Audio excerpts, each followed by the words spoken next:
Dan and Corey here, welcoming you into Libservative.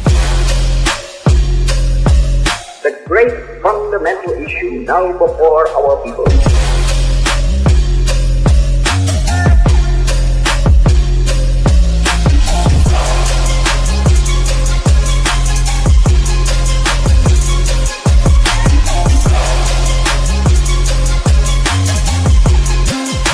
We, the people, cannot turn back.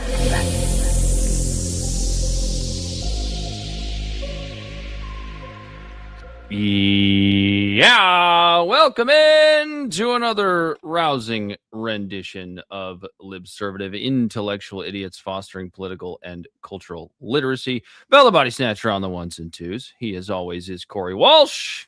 He's Dan Griffin. I do apologize still because, I changed my camera angle, and you can see all of my tools in the construction zone that is the pool table behind me. I swear to God, it's not going to look like that forever, and nobody will care. Because I'm building a new studio down here. Belle, I need you to do me a favor because we fucked up. And I didn't add any hashtags. I added a few here during the intro. Find some, throw them up there. You can edit, right? You can edit that shit, right? You can go up there and edit. Is Belle able to do that? I don't even know. Belle can't do it. No, at the top bar, Belle, next to the Facebook, YouTube thing, there's an edit symbol. He might not be able to see it. Oh, he just it. went, Okay. Yeah, he sees it. Throw whatever Can somebody you want explain in there. that to me?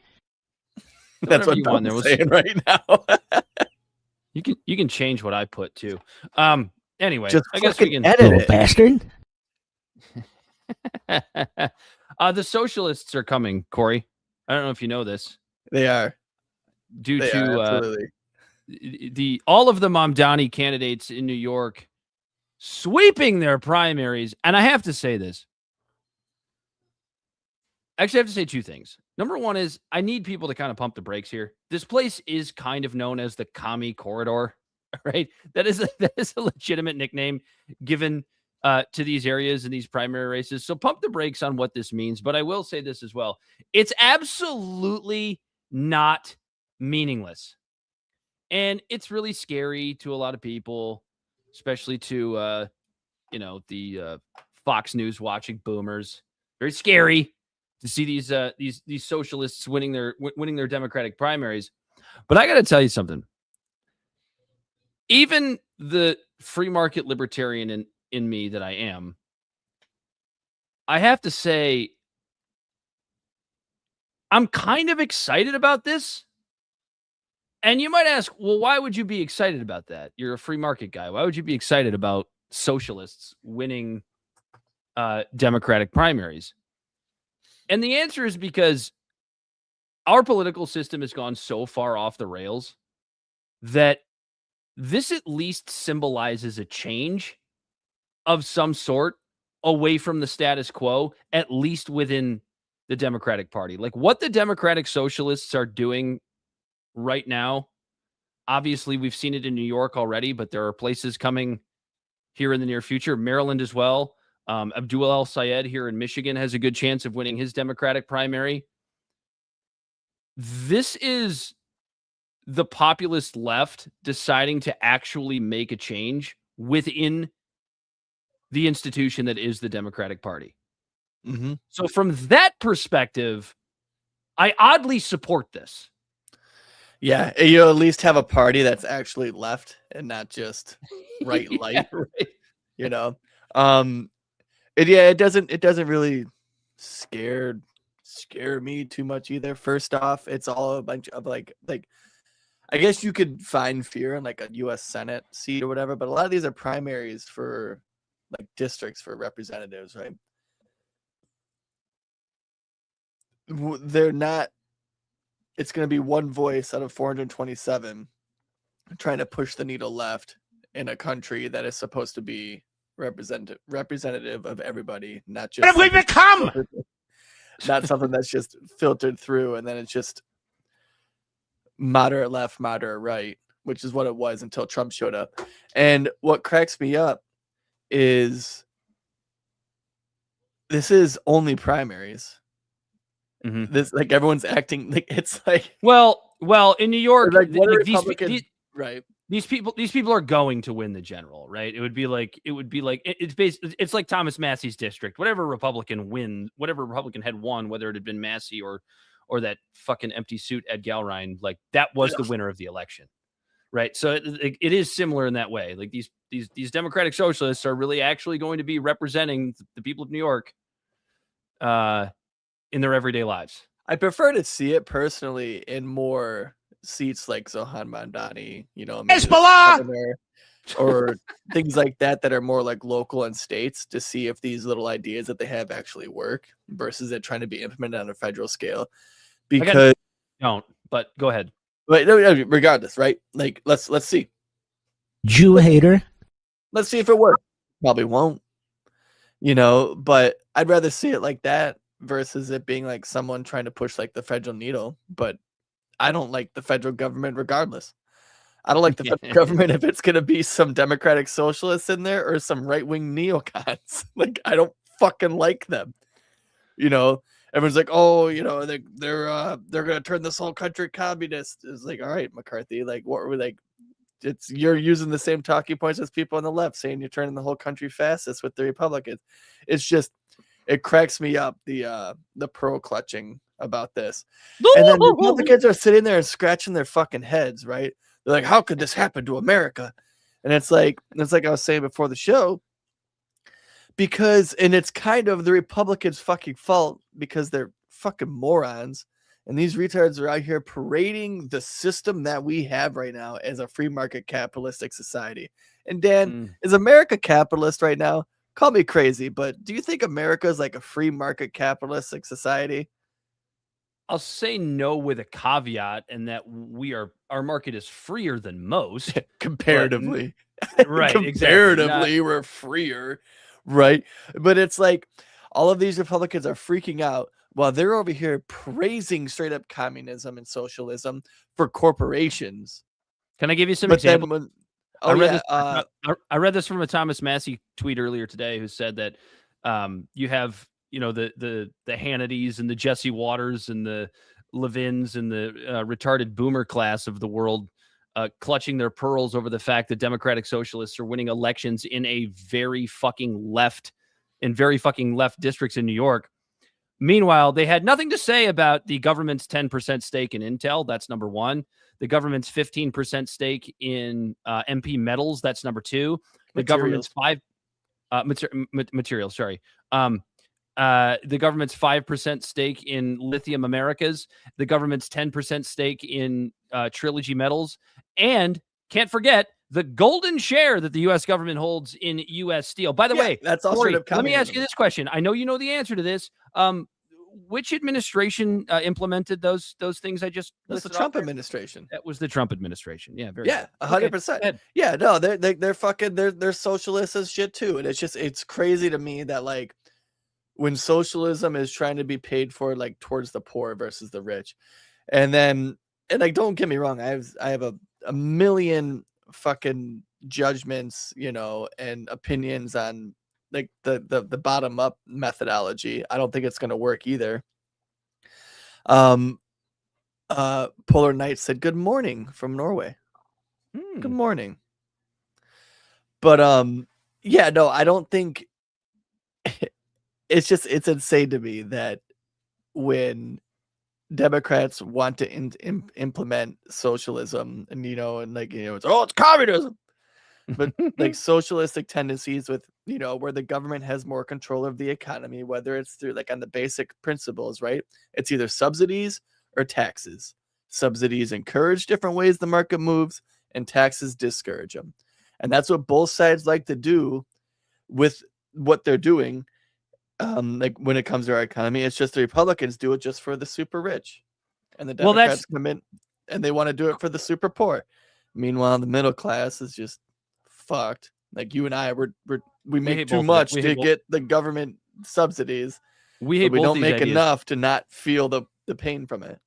But Corey, that's why when I look at the status quo of the Democratic Party sort of really reeling a little bit right now, I look at it and I go, okay, since we all like to play these stupid lesser of two evils games when every fucking presidential election rolls around, let's do it right now, right? If you're looking at any American who, I don't know, whose net worth is less than, I don't know, a few $1 million, we can go relatively low on this, a few $1 million, and you say, okay, we're going to have socialism for the rich, which is a lot of what we have now, that, you know, the socialists on the other side, the Mamdani types, try to call capitalism, which it isn't. We can either have that, or we can have socialism for the poor. What do you think people are going to choose, including you and I, who don't support socialism at all? Yeah, if I have to choose between the two, I'm going to choose the one that might actually make my insurance a little bit cheaper, make my healthcare a little bit more affordable, maybe get me a house. Well, it won't. It'll make all those things more expensive, but that's in the beside long the run, point. sure. But it's like, if you have to choose between the two. And then here's the thing too, is like, and yeah, he actually brought up a good point. I was just reading about the Norwegian sovereign oil fund a little bit earlier. They kind of created a trust fund.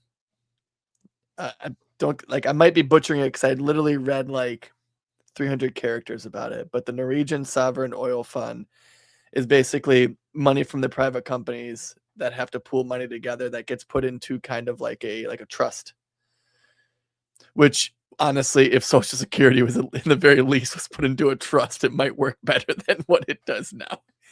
But yeah, they kind of have that type of thing going on for Norway, and it's interesting. I think Trump is actually trying to do something like that right now. But again, you know, that's why we're laughing Polar Nights, is You because can have it. The Democrats are out here trying to just do like basic social safety nets that the rest of the world pretty much has. But Norway's the perfect example of it. And they're going, that's socialism, that's communism. And then Trump comes in and buys golden shares in companies, and which is like straight up communism, to where now the government has the direct say over what a private industry does, not through taxes or subsidies. The biggest float that we've seen on the board of it. And they're just like, yeah, that's fine. Very successful, and very rich. Very successful, very rich. But I think Trump's trying to do something like the nobody likes Democrats, even in Norway. Well, God, it's just because they're just like, so Democrats in like the rest of the world would be like the most extreme leftist, in quotations, would probably be like a moderate anywhere else. You know what I mean? They're not really of the left, but that's another discussion for another, Yeah, which we've honestly had liberal, several and then times. there's Democrat, right? But it's just, what cracks me up is all these Republicans are freaking out about this and doing their pearl clutching, right? And they're going, oh my God, how are all these young people trying to vote for communism and socialism? It's because you're painting capitalism as what we have, which it's not, which is just corporate socialism. It's socialism that is not helping the poor people whatsoever. And you keep fucking calling it capitalism. Well, it's just the basic question of, it's so funny. They always ask this question too of like, why would anybody want socialism? And right now there's a few different reasons. It's because it's different, because it speaks to the young people that are never going to be able to afford to buy a house. It's also because they've been taught that we live in a capitalist system when we don't. And academia has been feeding our youth with socialist slop for the better part of 40 years. But I digress, because I want to focus on the good that could come out of this, which is a few of the things you've already mentioned, Corey.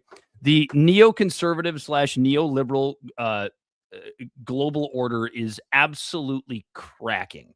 And people are, and the people in power. I am so happy about that. Are freaking out about it. So at least as it pertains to the people, I should say, because all politicians do is let us down and expect that, and I fully expect that to happen again, even with the newbies that come in, at least until, you know, it doesn't happen. So you have Democratic voters going for these leftist populists, right? So what do you have to compare that to, you know, Mark Levin and Sean Hannity on the Republican side? What do you have to compare that to? You have Miriam Adelson spending millions to fill the heads of retarded boomers with brainworms to boot out populists on the right, like Thomas Massie. Gee, I wonder why the midterms are going to be an absolute bloodbath for Trump and the Republicans. I can't possibly figure out how that could happen. Yeah, we've called it on the show. We're calling it again. That it is probably going to be a blue wave. You Zionist and neoliberal Democrats are absolutely floundering everywhere. The socialists are absolutely dotting the map with the death of neoliberal urine stains. Bell, pull up that Mallory McMorrow video that I sent over to you. So like McMorrow and Stevens here in Michigan are next. They lay at the foot of Abdul El-Sayed, who is just another Mamdani type. And yeah, for Senate, U.S. Senate from Michigan. When Bell gets that video up, we'll show you what her response is to this. What her response is to the fact that I don't even think they mention Haley Stevens, why they are losing so badly in this primary. Go ahead and roll it, Bell. There has been a lot of support on the left for Abdul El-Sayed. He's been endorsed by Hasan Piker, who has millions of followers on social media, mainly people under the age of 30. I mention this because he is, and in March, you compared him to white supremacist Nick Fuentes. Now, Piker spoke to Detroit Public Radio about that yesterday. I want you to take a listen and respond. There's so much diversity of choice in where people can get their news from. So people can come to me directly and figure out what I'm actually about. So that was one of the reasons why that smear campaign failed spectacularly. People started looking at Abdul's campaign. People started hearing what he was saying, and they liked it. And lo and behold, he was in third place before this smear campaign started, and now he's comfortably in first place. I want to give you a chance to respond to that. Certainly, there's a responsibility for whoever we nominate as our next U.S. Senator to recognize we have to build and expand a big tent.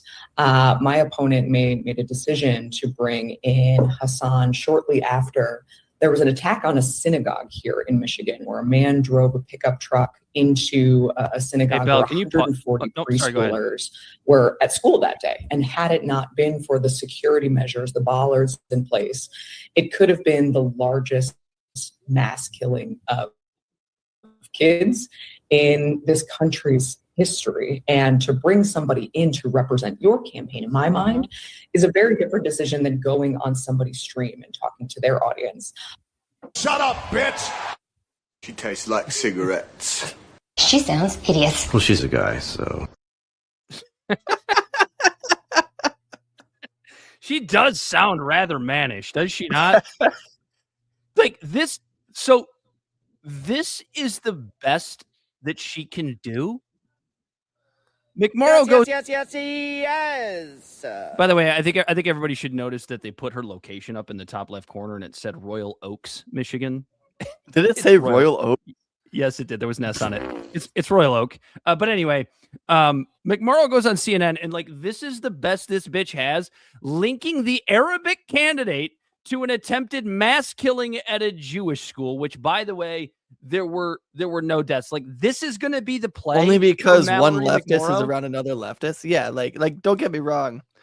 Like, there's a lot of shit that you and I probably would agree with Hasan Piker when it comes to geopoliticals, American interventionism, civil liberties, things like that. But when it comes to the economy, we probably completely disagree with him. Because he does get shit on those right now. He is getting lambasted and painted by, like the neocons on the right as an anti-Semitic Jew hater just because he doesn't like what the government of Israel is doing in Gaza. But instead of defending her own argument, she's attacking the other person's. Jew hater. And the fact of just, instead of like trying to go on the merits, she's just like, yeah, well, he's just all these tropes. She brought the guy out, and then we just had a attack on a mosque here where nobody died, which in America, for American standards, is fucking top notch. Way to go, America. You little bastard. We had a mass shooting that no one died at. So I'm like, way to go. He's a jealous little bastard.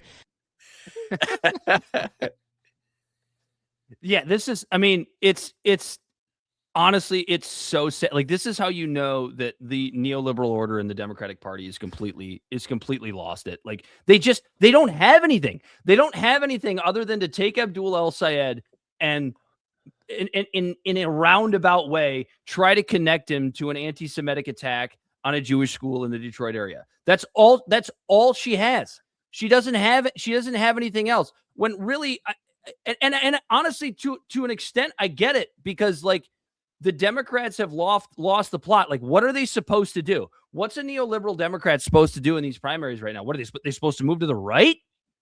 Yeah, that'll work. That'll work out real well for them. Yeah, like that's obviously not going to work. So they're fucked. They're the only thing they can do, really, I mean, to even have a prayer at this point, is to stop trying to paint every candidate who's anti-Israel as an anti-Semite. I mean, at a minimum, at least shut the fuck up about it. And the thing that you could do to maybe go a little step further would be to, I don't know, maybe go on their side of the ledger on that one just a little bit, and maybe you'll have a shot. But people like Mallory McMorrow are these neoliberal idiots that want to, we don't want to like give people money. We're not socialists, but we'll start a social program. We'll start a new program. We'll just raise taxes a little bit, and we'll make sure that this program works really well. And as we know, they never fucking do. And I mean, I don't know. That's really all I got on these fucking neoliberal idiots. Go ahead. Well, here's your reason for that is on Track APAC, Mallory McMorrow has received like over $100,000. Like in 2026, a world called Israel's actions a genocide under duress, then immediately walked it back when it became inconvenient. Here's my surprise piece. Yeah, so she's getting her bag for just doing that. I can go down the list. Yeah, see, be careful, Polar, because in America, I'm not even gonna repeat what he said. Okay. Actually, I'll read it later. Let's get him. He's never going to be allowed in America now. For just that milquetoast statement.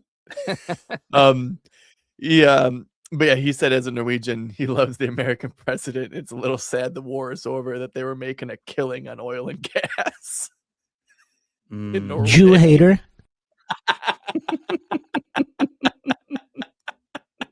I mean, that's what he'd be called, right? Yeah, he would absolutely. You little bastard. Downgrade, no need to visit the USA. Fuck, someone hasn't been watching the world's greatest sleepover right now on TikTok with all the people coming here and loving the place. Yeah, we don't have the best healthcare. You know what? Yeah, we don't have great public transportation, but we we get down. We're friendly. We're not polite, but we're kind. In a lot of ways, we're basically kind of slow trains. Polite, but they're not kind. And then we're just not polite, but we're kind. If socialism can be implemented in the USA, our system is built for a population, or can't be implemented. Our system is built for 5 million. We've talked about that on the show, actually. That America's Jew hater system is set up for a small federal government and a bunch of large state governments, and it's just being the states' rights are slowly being consumed by an ever encroaching federal government.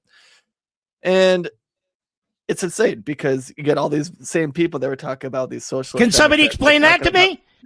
Talking about raising taxes, right, to pay for everything.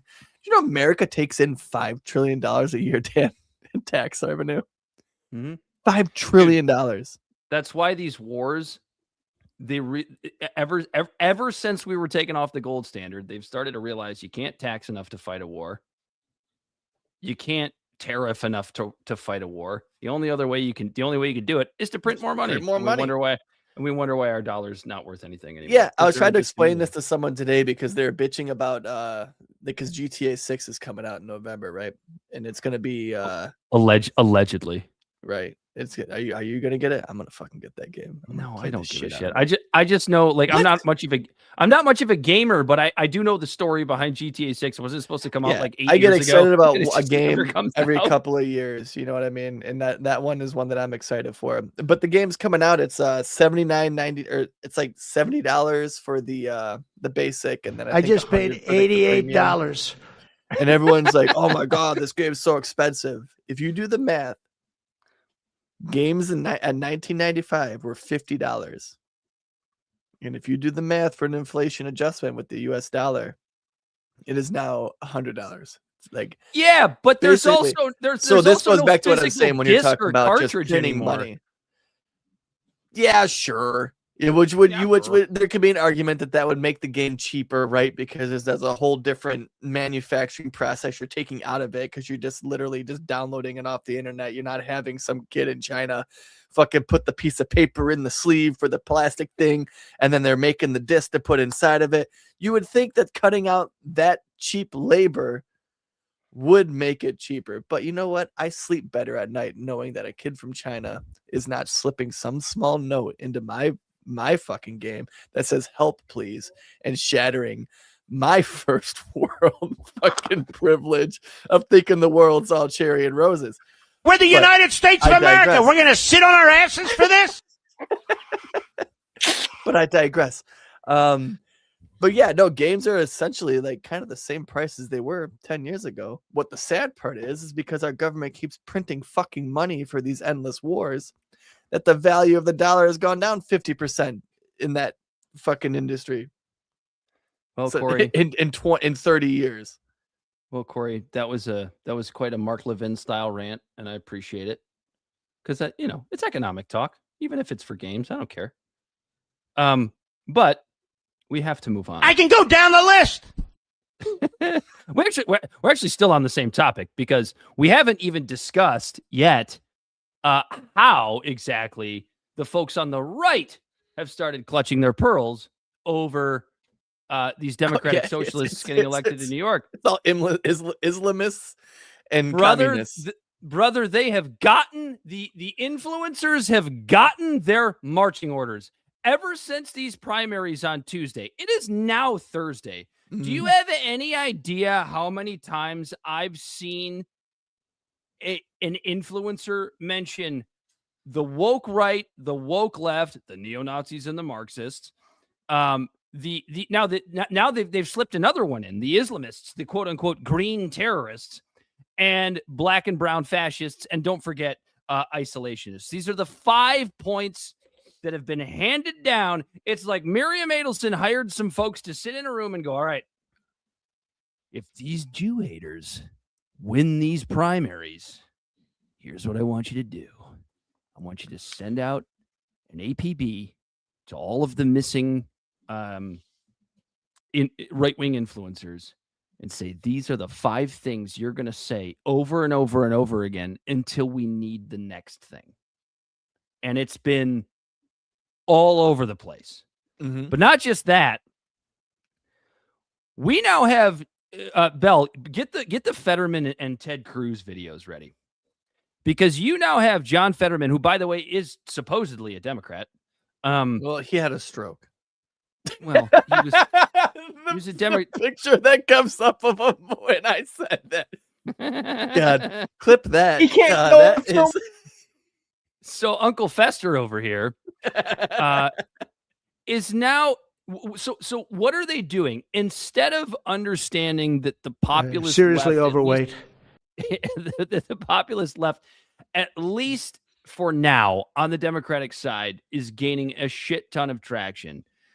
Instead of, I don't know, embracing the populist right, the Thomas Massie types, what are they doing? They are they're doing what the Democrats did 10 years ago. Yep. And I guess I'm not surprised by that. But they are quintupling down on this sunk cost fallacy and calling you a hateful bigot for not doing the same. It's like you're bad at finances. Jew hater. it's like saying that you're bad at finances because you didn't fix the lemon vehicle you bought for the third time in the 6 months since you've owned it. This is where these people are. It is now, and I'll let John Fetterman say this in his own words, but it is now anti-American to be anti-Israel. You essentially what they're saying is America just is Israel. Way to say the quiet part out loud, you fucking assholes. Go ahead and roll, Fetterman. All right, let me ask this. Why the deep hatred for Israel? Why? Yeah, because I mean, if you Kennedy just knows nothing. Israel, I mean, of course, you're also anti-American and you're anti-Western civilization, and you're seeing anti-capitalism and the American way of life.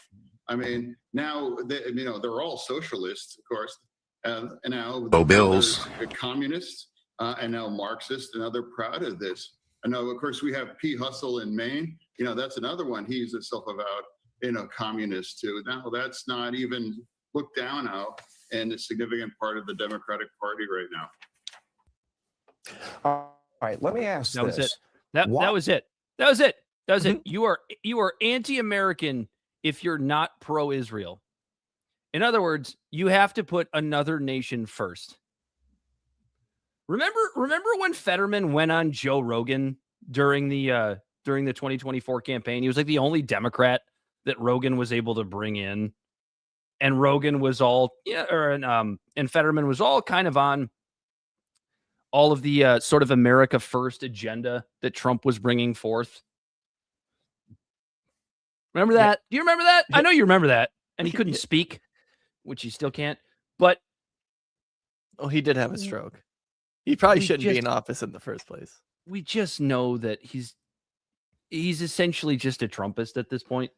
And so I'm interesting to see how his career plays out, actually. Because he dresses like a slob, he could barely talk. It's very Philadelphia. Does he get a golden parachute? Is he going to end up on some lobbyist board? Because he's probably going to get ran out of office. I don't see him winning re-election. Do you? Bell? What's up, Bell? First president to wear a starter suit. You saying he's going to become president? No. Obama did that, and he would be like our third stroke victim in a row. Biden, Trump, and then him. Yeah, I don't know. What's Track Apex say about John Fetterman? I know he takes money, but I don't know exactly. I looked. It says we love him. Hezbollah. Yeah. So just another abandonment of America First. It's anti-American to be anti-Israel. Is there another nation in the history of nations that you could say that about? Oh, you don't support Guyana? That's anti-American. You don't support Trinidad and Tobago? That's anti-American. Right. And it's wild because even saying this shit, if it was about any other country, like, for example, our buddy... all of these Polar, people would be... Our buddy Polar over here, if we were talking shit about Norway, nobody would give a fuck. Nobody would And care. Norway is probably twice the size, like in landmass at least, or twice the size of... at least, twice? I don't know the exact... Like, of the size of Israel. They're probably like 10 times the size of Israel? Yeah. I don't fucking know. Israel's the size of New Jersey, bro. It's small. Right. Population-wise, I'm sure there's more. Can somebody explain that to me? Well, Mark, it's called geography.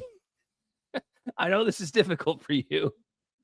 You want to load it? Oh, he's got Bell's way ahead of us. He's got Ted Cruz loaded up here. He's going to go on to say essentially the same thing John Fetterman said. Preaching like a Southern Baptist. Yeah, well, this fucking turd. So we have Uncle it Fester. Is interesting, right?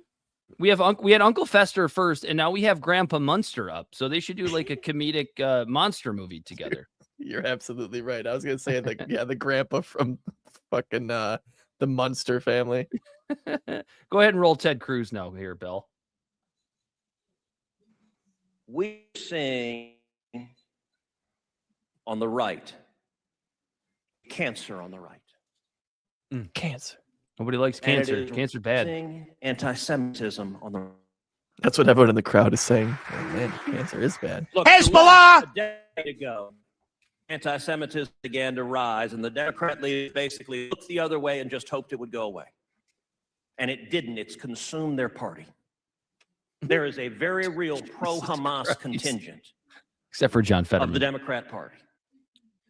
Here's the scary thing. I've seen more anti-Semitism on the right in the last 18 months than any time in my life. Jew hater. And it is spreading like a cancer. Tucker Carlson is the most dangerous demagogue in America.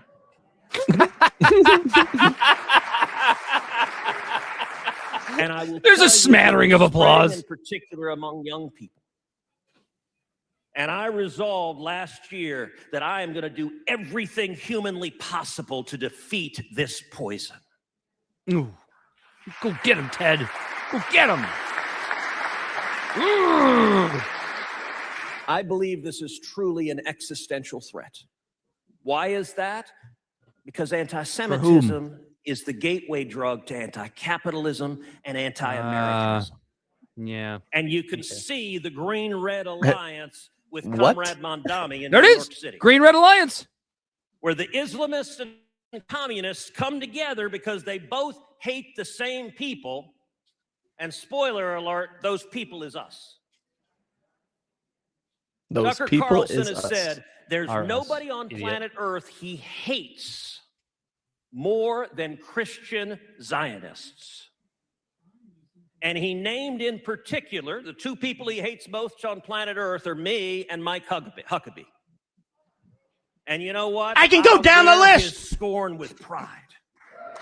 I wear that. Going with That Tucker Carlson. You little bastard. Because I am proud to stand with Israel. Good for you. Good for you, Ted.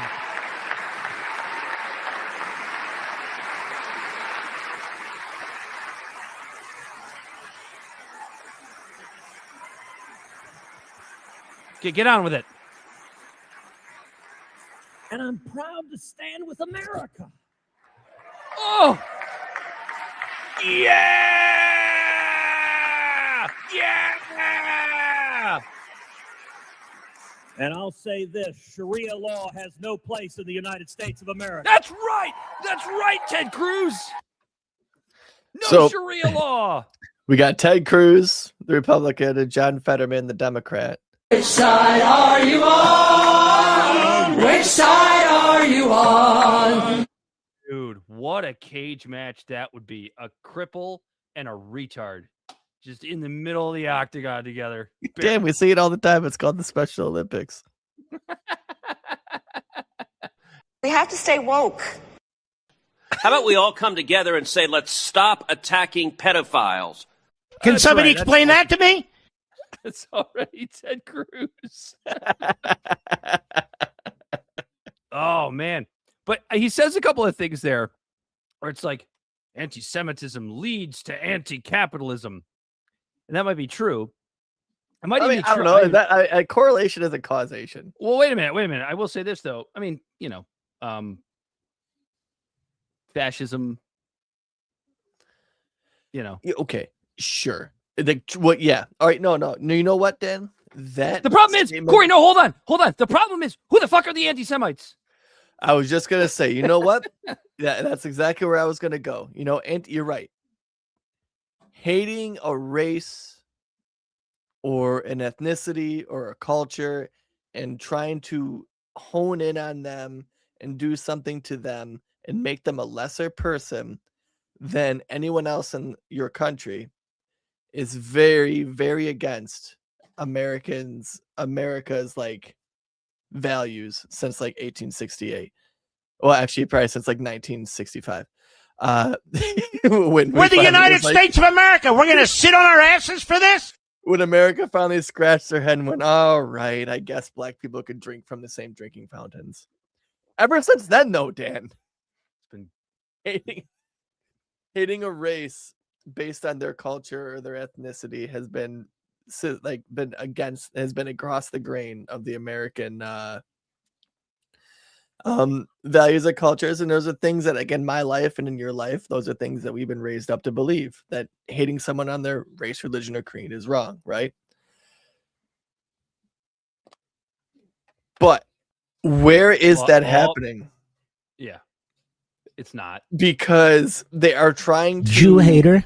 water down anti-Semitism or just racism in general. Both sides are doing it. And painting every single fucking bump in the night as racism, anti-Semitism, and things like that, to the point where Americans' eyes are glazing over. And that's the real fucking problem. Because you know what? On our show, we judge fucking Israel pretty fucking hard. What did we say about during the Biden administration at the height of the woke nonsense? What did we sit on this very show and say, what happens when you call everyone who disagrees with anything, or I don't know, questions affirmative action, for example? These minute actual philosophical discussions, and you call them a racist. What happens? You're the boy who cried wolf, right? And then when the real racists show up, nobody pays attention. You have the exact same thing happening with anti-Semitism. quote unquote anti-Semitism in the sort of neocon neoliberal order of things, where anybody who criticizes the government of Israel is an anti-Semite. Now, what are you going to do when the actual anti-Semites show up? And by the way, you hear these people all the time talk about how there has been a rise of anti-Semitism, particularly on Twitter or X. Right, and it gives us pause. Hold on, wait, that is true. That is happening. But because you've sat there and called everybody under the sun an anti-Semite because we don't want to give $3 trillion to fucking Israel. I made up that number. But we don't want to give all this money to Israel to blow up brown people in the Middle East. You're an anti-Semite. Well, now when the actual anti-Semites start to show up, nobody pays attention. Right. Yeah, exactly. And then it just discredits the idea of anti-Semitism, which, again, on our show, I have no problem saying anti-Semitism is wrong. Just Well, like you are one. Going you don't like Israel, Corey. You are an anti-Semite. Jew hater. Yeah. Does that make me xenophobic also because I don't like Iran? Like, I don't know where, like, I'm trying to figure out where the lines are, Dan. You're an equal opportunity bigot. Right. And like to the point to where when you see people travel from Indiana, to like Southfield or West Bloomfield or whatever, and they were throwing those pamphlets out their windows. And then we had those other guys like spray painting shit, like Nazi symbols and stuff on fences. The comments are just full of people going, "Oh, okay, is this a false flag?" It's like, no, it's probably just like the echo chamber, like imploding on itself of everyone on Twitter and just seeing anti Israel and anti-Jew hatred because of the very fact that we're talking about. Because if you just push back against the government of Israel, you're painted as anti-Semitic. So you got a bunch of trolls going, well, then fuck it, I'm gonna be anti-Semitic. You know what I did when I saw all that? You know what I said? Time for a little drinking pool. The biggest load that we've seen. Yeah, well, yeah, that too. There was also that. But yeah, this is their meltdown, Corey. This is their meltdown. So you're seeing what's interesting is like, how long is it going to take the Republican Party going back to what we were saying about the Republican Party flushing out populists? Because we saw the Democrats at this point do it 10 years ago in 2016. And now you're seeing a resurgence of leftists within the Democratic Party, and they're like the floodgates kind of opened, and you're starting to see them find room within that party. How long is it going to take the Republicans to do the same?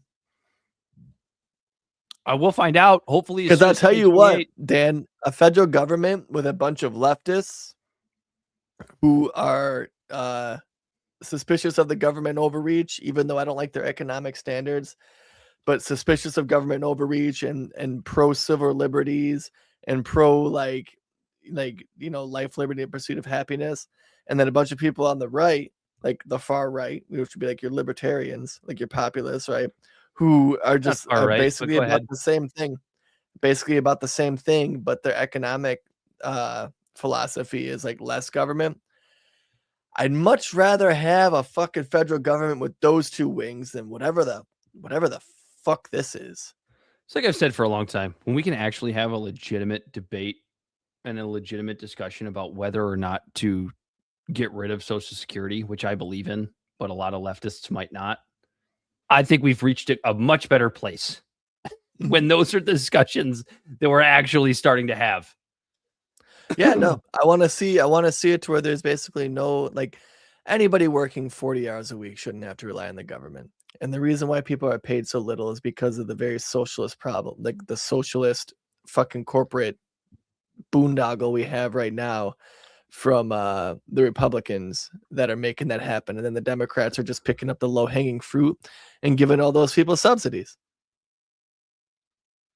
That's actually a wonderful segue, Corey, because I was going to move on to the housing bill. So Trump is refusing to sign a housing bill that, hold on, I got to pull up I'm going to the wrong spot here. That has some good stuff in it, but again, the libertarian in me tells me it's a stupid fucking acronym bill. Yeah. It's so the whole idea behind it essentially is to make housing more affordable, to keep corporations out of buying single family homes, and a few other provisions that honestly folks on his side of the ledger support. But Trump is refusing to sign this bill that, by the way, passed through the House and Senate with flying colors. And there's a few reasons why this is stupid. Not the least of which is the fact that a president, once a bill has been passed through both the House and Senate, has 10 days to either veto it, which then sends it back to Congress to approve, or sign it. What happens if he doesn't sign that bill within 10 days? It goes through. So he's a moron thinking that he has leverage that he doesn't actually have, or at least it would seem, unless he's playing that 5D chess game that I haven't seen him play in 2 years. It's 4D chess, and I think what he thinks people are saying is like 4D chess, and that he's like, oh, I love big tits. Yeah, he does love big titties. He does love some big titties. I give him credit for that. One of Trump's better qualities. But it does beg the question: why is this? Actually, I don't know if he always liked bigger titties because he's in the Epstein list. Oh, hey, you're fired. Get out of here. So the reason he's not signing this bill is he refused to sign it. He refuses to sign it until the Save America Act is passed or the filibuster is dumped so that the Save America Act can be passed. And the Save America Act, most Americans have heard about this. It's the voting bill where they're going to, you're going to be required to show ID to vote, which Corey and I have gone back and forth on this a million times. I think we mostly agree there's really nothing wrong with having to show an ID to vote because most people have IDs. It's not really a big deal. I've showed my ID literally every time I've gone to vote. So anyway, show my ID every time I have to buy beer at 7-Eleven. That's true. And also, that's just because you have a young face, Corey. But they make you scan it at 7-Eleven. It's 7-Eleven and Kroger. They do that, don't they? And Speedway, because it's owned by 7-Eleven. And they fucking scan it. And every time I'm in there, I'm like, oh, I've got to let the government know where I'm at, huh? And they're just like, and what you're buying. Yeah. So it does beg the question. It's for your safety, Dan. I actually agree. Yeah, I know. I actually agree that it's a little bit silly that we don't just let a voter ID bill go through. Because we already do it anyway in most districts. But that aside, why is it so dumb for Donald Trump to die on this stupid hill? Because it's kind of autocratic bullshit that tells Americans that he doesn't trust them, number one, because you've got to have an ID to vote. But it's also that he wants to punish the American people, or maybe he doesn't want to, but this is what he's doing. Punish the American people for not getting exactly the thing that he wants because he's a fucking narcissist. So let's say he gets what he wants. Right? He gets the SAVE Act passed within these 10 days, and bang, he signs the bill, right? He signs the housing bill. Let's say he gets that. You just told Americans they don't deserve affordable housing because another one of your weird vanity projects isn't going to plan. He might as well refuse to sign the bill until the reflecting pool is no longer decaying. Bell, pull up the Harry Enton video. I mean, This even is why that, this like, is that's stupid. like, I don't understand how there just isn't like just common sense compromise. Like, make it to where it's like, okay, the states can do votes however they want, but just when it comes to just the presidential ballot, the federal government wants a government issued ID. I'm with you.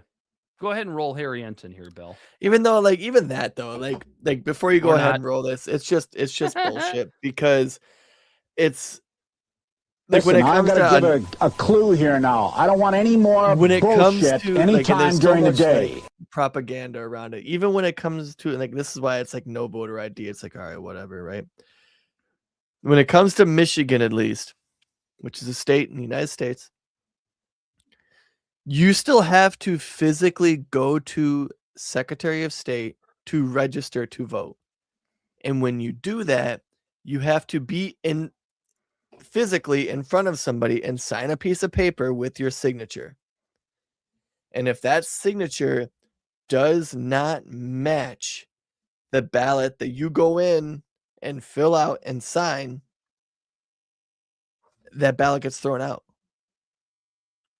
Like, and the people who have been caught doing this the most recently is the fucking Republicans.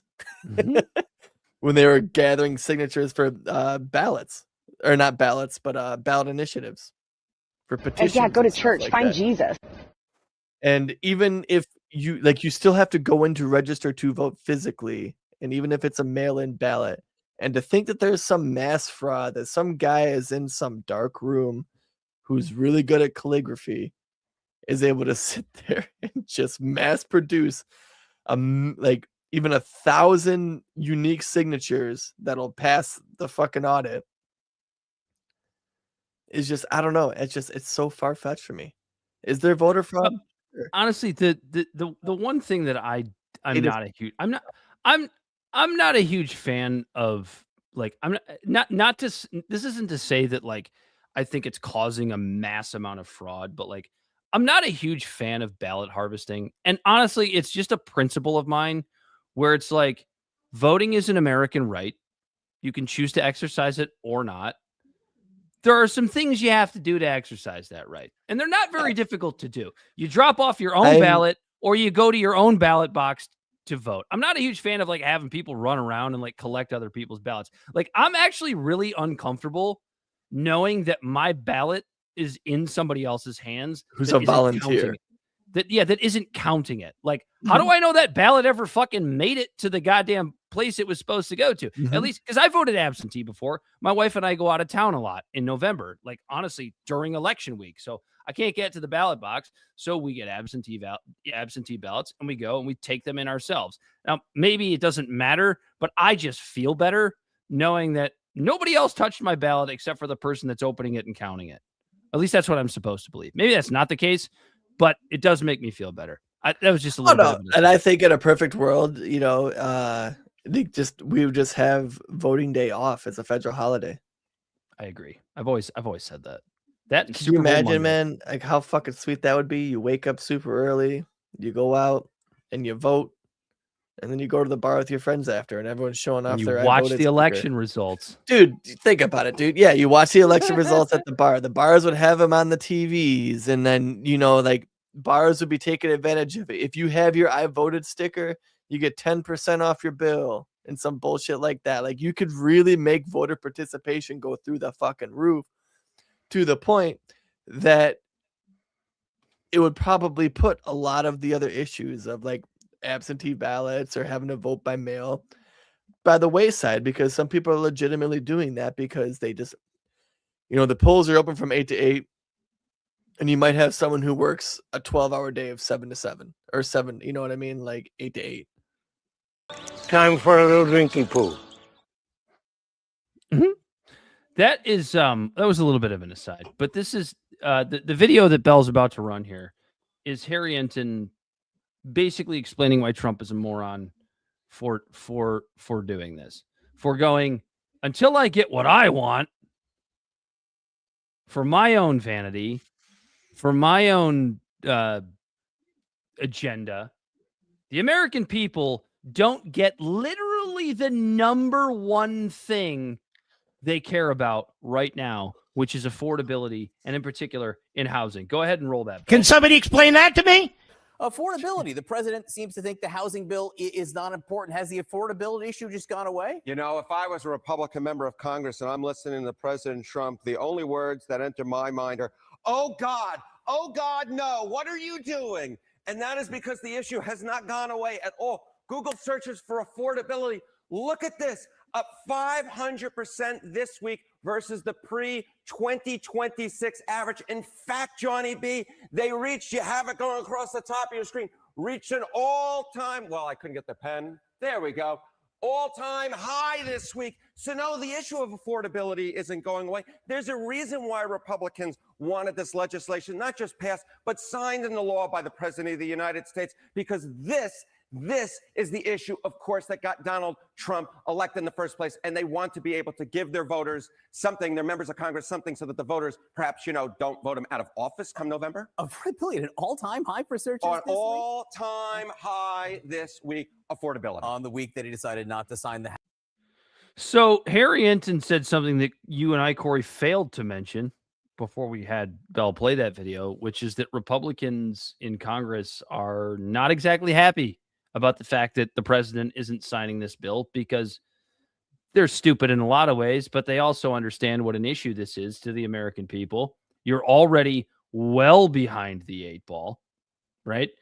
You're already having the Hannitys and the Levins and the Jesse Waters and the idiot boomers of the world clutching their pearls over the fact that Democratic Socialists are winning primaries all over the country, or at least all over the East Coast for now, and maybe all over the country as we move forward.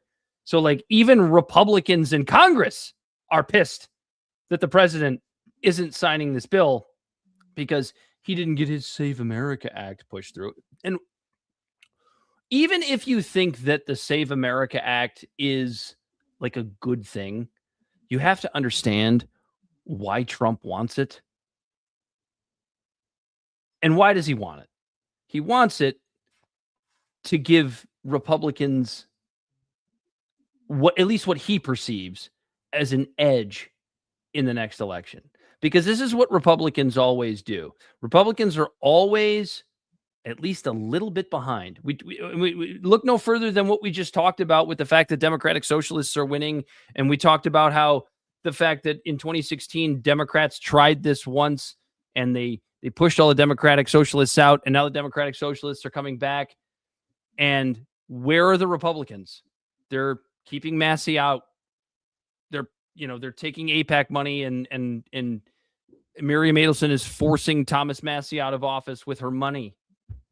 Right? They're always behind the 8 ball on this stuff. So what do they always do?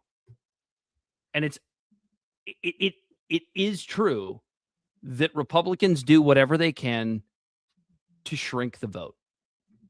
And we know this by the data. We know this by the statistics since at least the early 90s, that when voter turnout is low in general elections, Republicans have a better chance. When voter turnout is higher, they have a smaller chance. So it does be, if you're going to stick to this ridiculous strategy and never change anything you do as the Republican Party, it does behoove you to shrink voter turnout. And that's why Trump is doing this. And that's also why Trump claims fraud when he loses. Trump claims fraud when the people that he backs lose. We know this from his first term. Trump candidates do okay when he's on the ballot. they do horribly when he's not on the ballot. Yeah. No, he's got a brand for sure. And they always do great in the primaries, and everyone acts like it's some sort of success. It cracks me up, like the Al Galrain thing. Dog walked in the general. Outside of a few different, outside of a few places, like, I don't know, Kerry Lake in Arizona didn't lose by a ton. Right. But yeah, no, it's it's funny. Is that it? It's just funny. Okay. We can move along. Well, I mean, I can go down the list.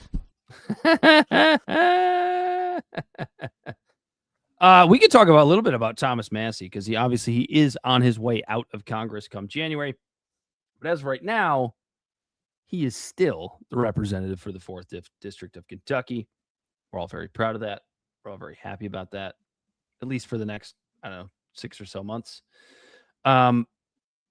Thomas Massie introduced an amendment, actually a couple of amendments, to the NSRP Appropriations Act to defund $3.3 billion from Israel. So what is the NSRP Appropriations Act? It is the National Security, Department of State, and Related Programs Appropriation Act. And it's one of 12 annual appropriations bills that you probably didn't know about because you're out there too busy feeding yourself and your family like a fucking person. So I don't blame you for not knowing what fuck this is. So it's essentially the bill that funds the State Department, if I had to put it in layman's terms. This vote was supposed to take place today. As of our starting of this recording, it had not. If it has not, by the time you've listened to this, please call your representatives. Call the following number: area code 212-224-3121, if the vote hasn't already taken place, and tell your representatives to vote yes on this amendment, because this is what's the amendment America First again? deal. Just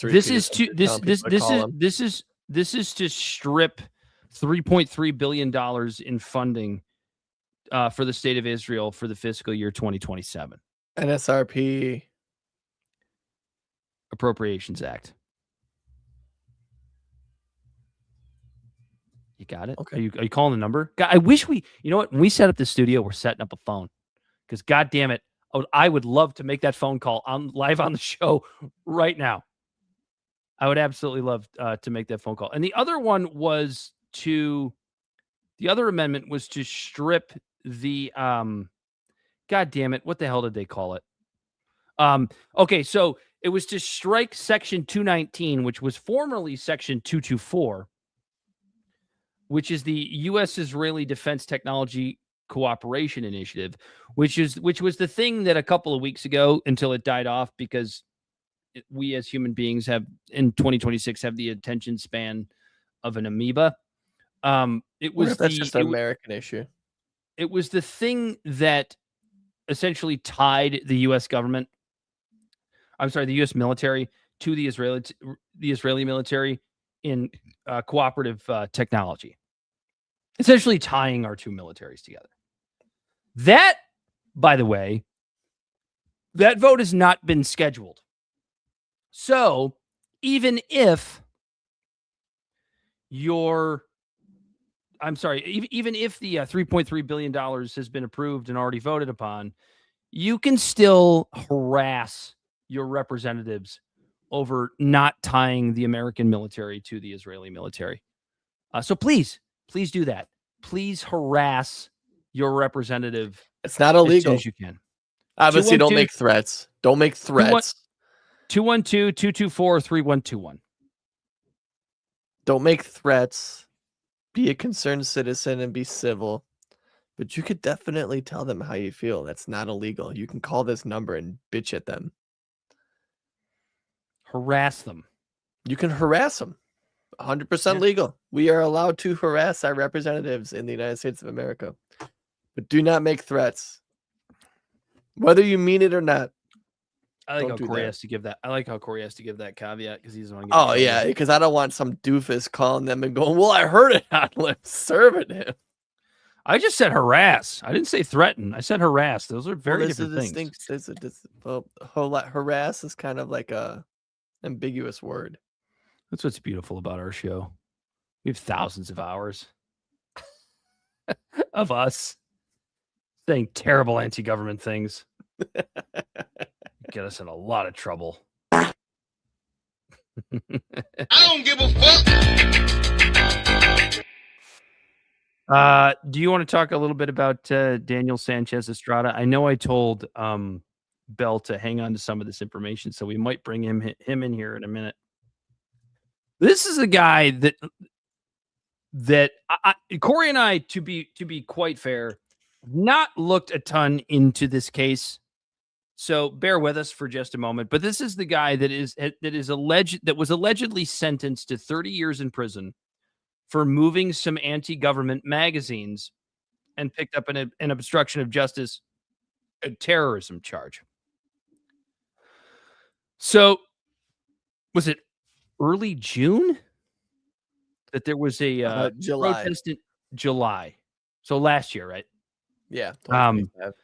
There was a protest in Texas, an Antifa style anti-government protest, where somebody was shot. This is the way I understand it. Bell's got all the facts, and we'll bring him in a second. There was somebody who was shot at this protest, and I believe died. And so obviously somebody gets shot. There's an investigation. I understand this. This makes sense. Somebody gets shot. You should investigate, right? However, the investigation seems to have gotten a little bit out of hand. And Daniel Estrada was holding some, I don't know if he was holding but he had moved some quote unquote Antifa literature that was going to be used in the investigation. Yeah, the allegation is that he moved a box containing anti-fascist zines and materials after the incident. So what is it? They getting him for what? We're tampering with evidence or something? Obstruction of justice. But let's bring Bell in here. Bell pulled up all the information earlier. I don't know why his screen's black. He's still in the Strait of Hormuz. He hasn't gotten out yet. He wasn't one of the 123 ships that have made it through. Where are you on the line now, He's Bell? like, I'm number 124. Fuck! I don't know. Apparently I have to get Hentavirus in the U.S. to save me on one of their private ships. That's how I get out of here now. What did we miss about this Daniel Estrada situation? Why did we lose Bell? Oh, because you changed screens. There we go. Go ahead.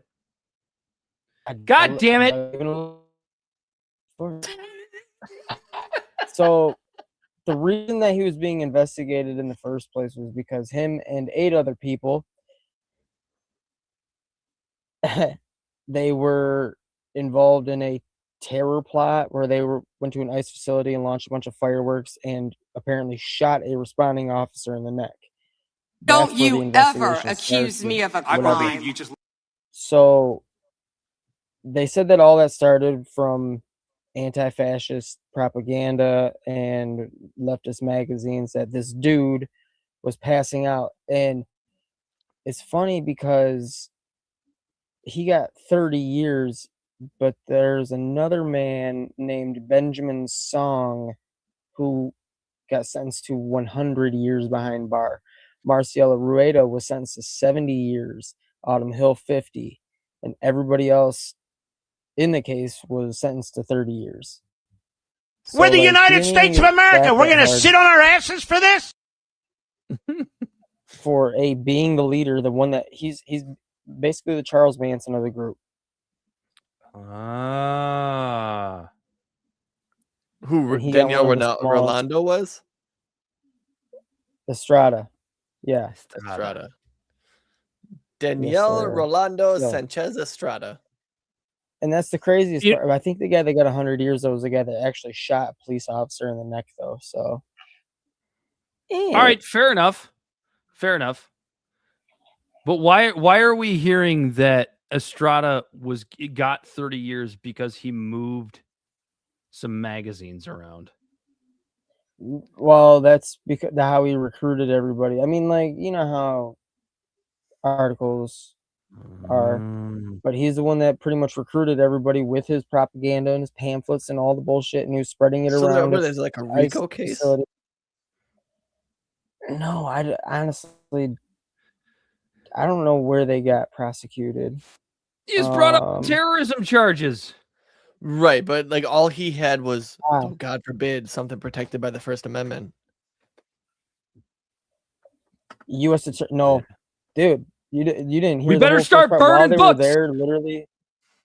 While they were there, right? No, I know that someone was shot. I know that there, I know that vandalism happened and things like that. But he wasn't a part of all of that stuff. Can somebody explain that to me? Yes, he was. He shot somebody.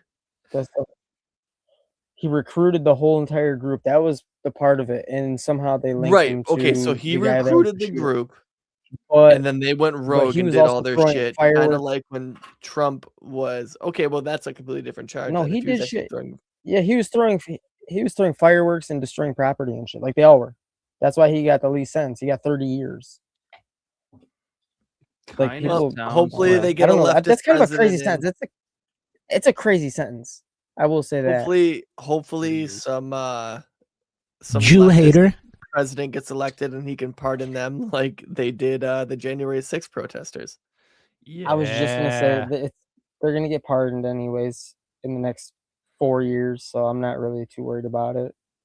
Yeah. Did you ever think we'd ever reach a place in the United States where like pardons were used as a weird political weapon? Not until Trump showed up. And then so because because when Biden was president as a Democrat, it's not like he tried to bring us back to norms. He just did the same thing. He just preemptively pardoned his whole family and Anthony Fauci. I was just gonna say and Fauci. And then Tulsi releases all that information about him on like one of her last like stands before she leaves. And then as soon as she does that, that Washington Post article comes out and goes, well, she's actually a part of a cult. Hezbollah! No, she's not Hezbollah. Shut up, Mark. You've done a hell of a lousy job. I fuck invited Mark Levin to be part of this show. I would have him as part of the show. I really would. The real Mark me Levin. Too. What do you mean? Why are we doing this? For me to take a position like this, I'm a warmonger? Yes, Mark. Any position you take makes you a warmonger. You son of a bitch. Oh, man. Anyway. Good God. We'll have more. I'll be right back. Please, don't come back.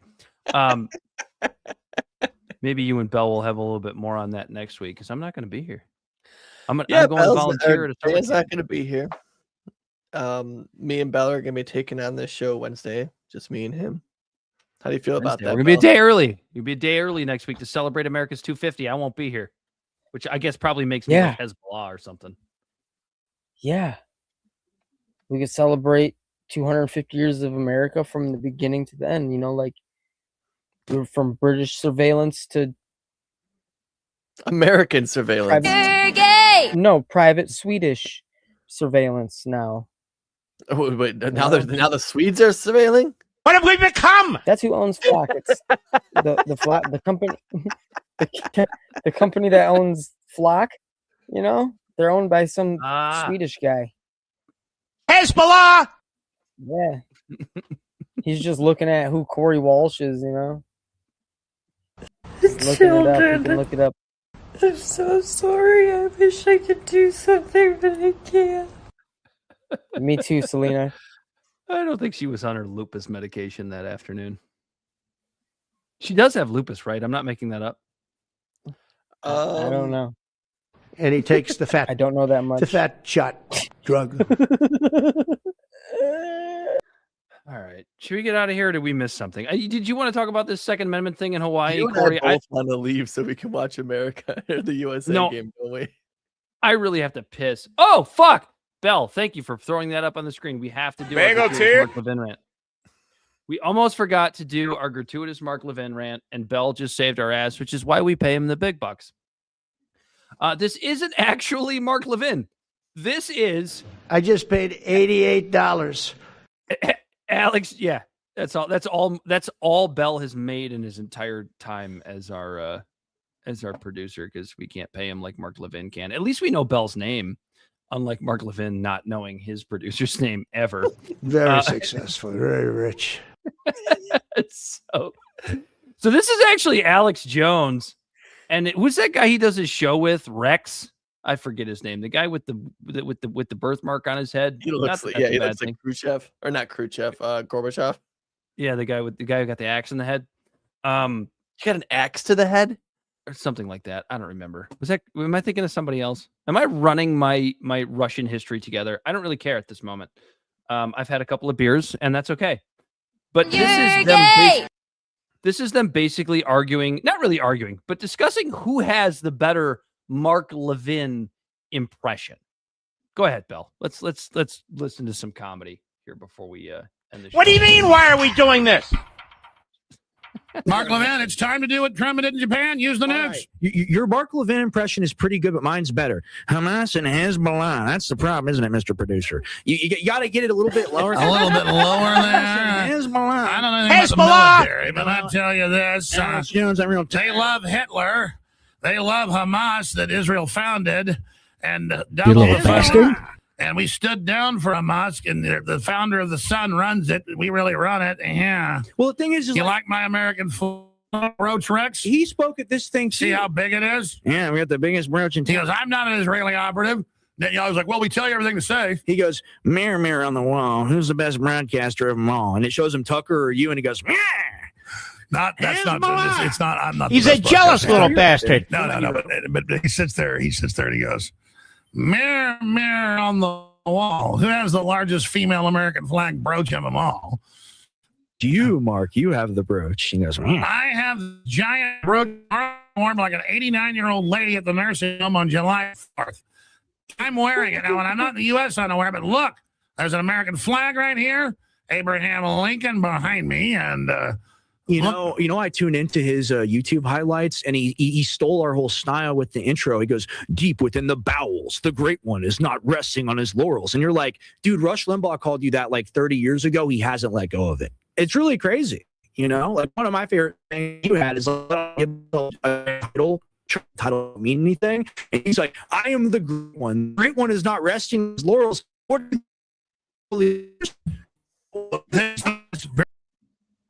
right, that really started to just, I don't know, I'm not exactly sure what happened, but it just immediately just started making a bunch of fucking noises. Did we lose it? It's all right. We heard their impressions. Perfect. It sounds great. Listen to that. Oh, we had it. He's talking about freedom, you fucking queers! Come on now, you expect me to believe that? Yeah, at least you know. I'd rather listen to that than Mallory McMorrow. So, You sure about that? yes. She sounds hideous. Well, she's a guy, so. She tastes like cigarettes. Time for a shall we- little drinking pool. Cheers, genitals. Shall we end this episode? I'll be off next Yeah. week. Corey and Bell will be here, allegedly. I'll be here next Wednesday. Maybe I'll pop in on my phone from my shitty service. You always say that, but you never do. I never do. Just take your But I'll internet say with it you. every year. I'm gonna try. I just realized Time for- I have to get the fucking Starlink satellite off my house to bring it with me to do it. So we'll see if I feel like doing that or not. Do it. Okay, you go. The Start of you go over Podcast to is found on what? Shut up, bitch! The Start of Podcast is found on all social media and podcast platforms. Our website is libservativeshow.com. We can be found at Libservative on Facebook, YouTube, and Twitch. Instagram and Twitter, LibservativePod. Our TikTok videos can be found at Libservative Podcast. And you can reach out directly at libservativepod@gmail.com. Subscribe today. And tell a friend. Word of mouth always helps. They tell a friend, then they tell a friend, then they. We have white privilege. We certainly do. For Bella Body Snatcher on the ones and twos, he as always has been Corey Walsh.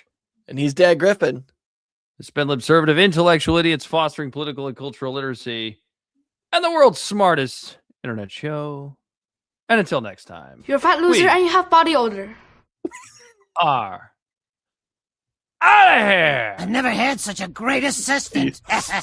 I'm gonna call you the Goy Wonder.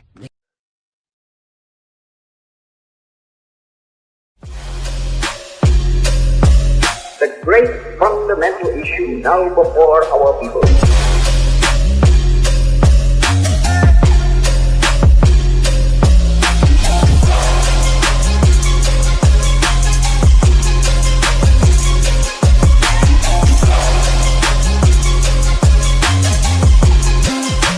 We, the people, cannot turn back.